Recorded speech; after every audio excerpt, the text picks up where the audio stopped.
Welcome to the Sports Box, where the only opinion that matters is right here. I am Mike Galetta, aka Hampton Mike, along with my partner Brian the Ranger Retard, to talk to you about another NFL special that we just got lined up for you.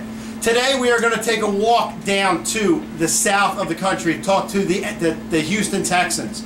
And today on the line we have a gentleman from the Houston area to talk a little Texans with us. His name is Edwin McDaniel. Edwin, are you there?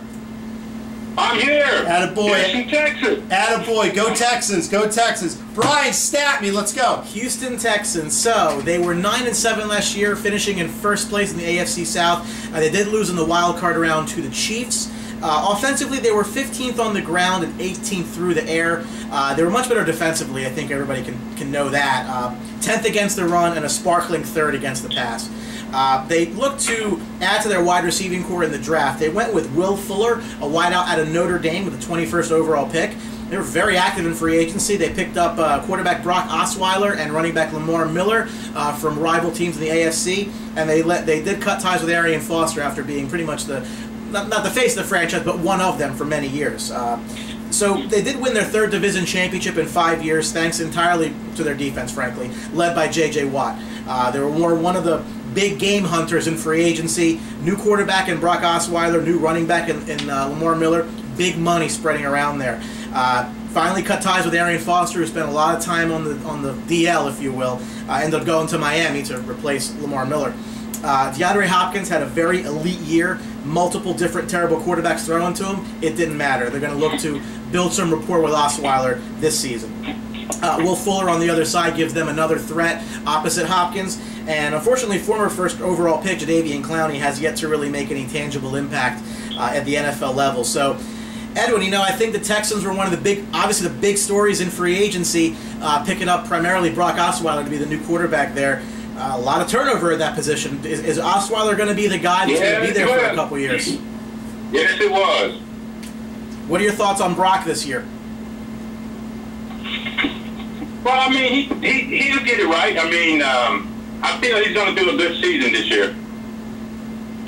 Okay. I mean, everybody, they have their ups and downs, but I think he's going to get in there and he's going to do right. Okay. So, Edwin, let me ask you this: what's the temperature down there of pretty much swapping running backs for Foster for Miller? Well, what's the feeling down there? What was that again? I said, what's the temperature of everybody in the Houston area with the swapping pretty much of Arian Foster for pretty much Lamar Miller? How's everybody feeling about that? Pretty good or not really good, or? They're doing pretty good about that. I mean, it's not a bad trade. It's a good trade. And as far as the weather-wise, I mean, the weather could be worse. I mean, as far as me right now, because I do landscaping, and I'm in Arizona. I mean, the weather here is like tremendously terrible. Okay, sorry to hear that. Yeah. So DeAndre Hopkins was fantastic last year, and to his credit, he really did it with a lot of no-name guys throwing him the ball. What are your feelings going with him this year now that he has a quarterback that he can build a rapport with? Yes, I could. I feel. No, you there? We're here. We're here. Oh, Edwin, you there? Hello? Edwin, can you hear us? Edwin, are you there? We may have lost the caller. Edwin, are you there?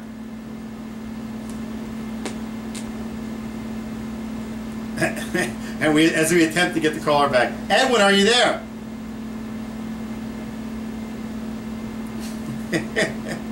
Seems that we've lost Edwin for a bit. Okay. Well, in the meantime, let's talk a little Texas. Yeah. We'll get it back. We're going to try to call him back. The show must go on. Yeah. So we're talking about DeAndre Hopkins. I mean, he's a guy who is going to be really high in fantasy drafts this year.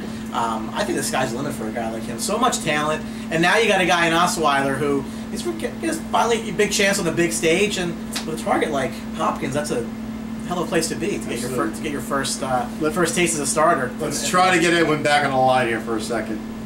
See if we can get a hold of him. I think he might. Our batting average has been fantastic up until today. He's in a bit. No technological difficulties.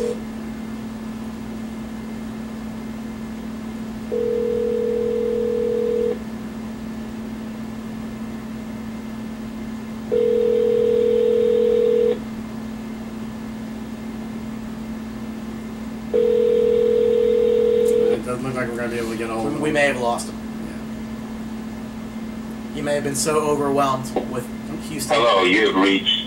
Yeah, we're going to say goodbye to Edwin. But Edwin, if you're out there watching this right now, thank you for your phone. Yeah, your phone. Sorry it died out on it. But we're gonna finish it up. Let's talk a little Texas defense. I think the defense could come to play this year a little bit. They struggled, like you said, a little bit last year. Well, actually, they were 10th against the run last year and 3rd on the pass, so they weren't that bad. I think the Texans can maybe go 2nd or 3rd in the division.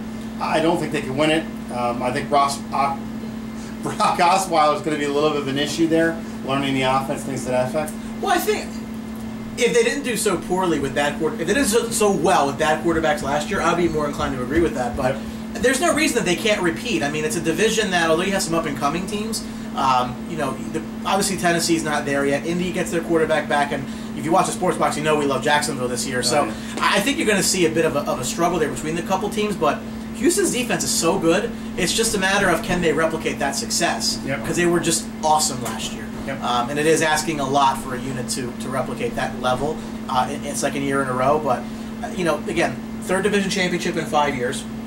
They're in a division that's very winnable. It's just a matter of can they get that consistent quarterback play. And that's really what has hampered the Texans, even going back to Matt Shaw. Even the days when it was Shaw and Andre Johnson, that was the Achilles heel. They never had quarterback play. If you remember the couple years, I think Case Keenum started a playoff game there. T.J. Yates started a playoff game there. They had some bad quarterbacks. Very, very bad luck for the Houston Texans. You want to get to the schedule. You look at the last 4 out of 5 games, and that's Houston's murderer's row. You got Green Bay in Green Bay. And we talked about winter teams. There's a winter game in December. You talk going to Indianapolis. You come home for Jacksonville, and then you play Cincinnati. So that's a real tough stretch for Houston. In the last game of the year, they have the Titans, but at that point, it might not even matter. At that point, they really have to come out of the last 4 games with at least 2 wins. And I think, really, they have 4 of their harder games on the road. They're going to New England in Week 3. They're going to Minnesota in Week 5. They're going to Denver in Week 7. And then Jacksonville, obviously, division game. And then you're going to Green Bay in the cold in Week 13. And don't forget, you cross over and you go to Oakland. So, I mean, that's another time. I mean, they didn't do the Texans any favors this year with their schedule. They got some tough teams. Yeah, I mean, winning a division sometimes hurts the following year because you get that first-place schedule. It's going to be a tough road, I think, for this Texans team. And unfortunately, it was not on the line anymore. But I would give a prediction myself. I think the Texans end up 7-9 this year. I think it's kind of not a rebuilding year, but I think Osweiler is going to take a little time to learn that system. Replacing Foster, even though Lamar Miller's there, I think it's going to take some time. DeAndre Hopkins is going to be a good player again, and the defense will come to play again. I just don't think in that division they don't have a chance to win the division or come in to make the playoffs. A bit more bullish than you. I'll go 9-7 with them. Replicate last year, but again, I mean, a couple plays makes a difference between 9-7, 7-9. Wow, you said that. Okay. Okay, well that was good. So, like I said, Edwin, sorry we couldn't keep you on the line, but we appreciate you jumping on. Hopefully you're watching this. But that's all the time we have for Houston, Texas today. Keep an eye on. We got some good stuff coming. And make sure you're following us on Twitter at Sportsbox Show. Make sure you're liking us on Facebook. And don't forget, of course, to subscribe to our YouTube channel so that when the phone doesn't work, you get all our fresh content. Absolutely. And, of course, always remember, at the Sportsbox, the only opinion that matters is right here. Thanks for watching, folks. See ya! Don't forget to subscribe.